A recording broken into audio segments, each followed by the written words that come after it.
Happy birthday, Pastor! Your turn, anak. Happy birthday, Pastor. Happy birthday po.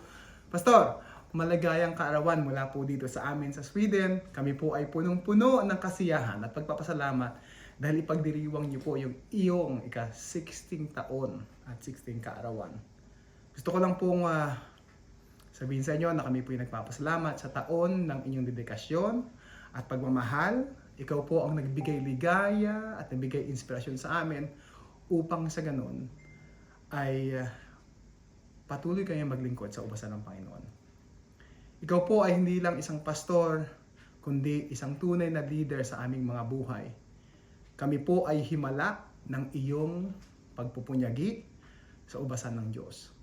Dahil po sa inyong sakripisyo at pag-isikap sa larangan ng musika, pagtuturo sa amin, at even doon sa mga crusades na ginawa natin sa iba't ibang lugar, yun po ay nanatiling treasure sa amin at naging inspiration upang kami po ay patuloy na lumago sa pananampalataya at kung ano man po kami ngayon. Ikaw ay naging gabay sa aming spiritual na paglalakbay at patuloy na naging nagturo sa amin ng mga prinsipyo at pananampalataya at pagmamahal sa kapwa.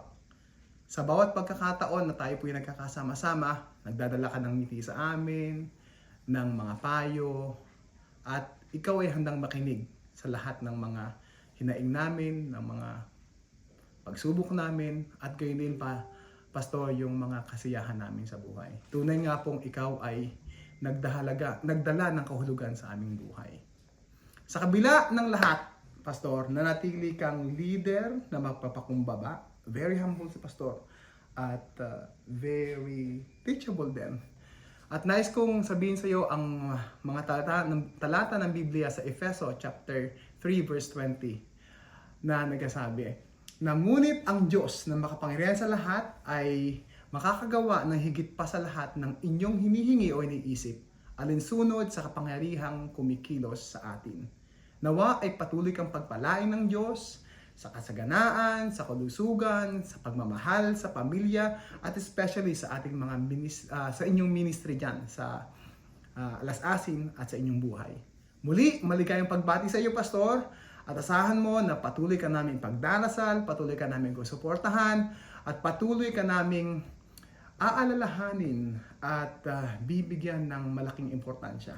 Ang inyong buhay at serbisyo ay patuloy na naging katibayan sa kabutihan ng Diyos at kabutihan sa amin. Nawa ay patuloy na kasiyahan, inspirasyon at pagmamahal po ang inyong madama ngayon at sa araw-araw. Muli pa, Pastor, happy birthday! And we love you so much. We hope to see you soon, Pastor. Mwah! Enjoy! Bye! Enjoy the lechon!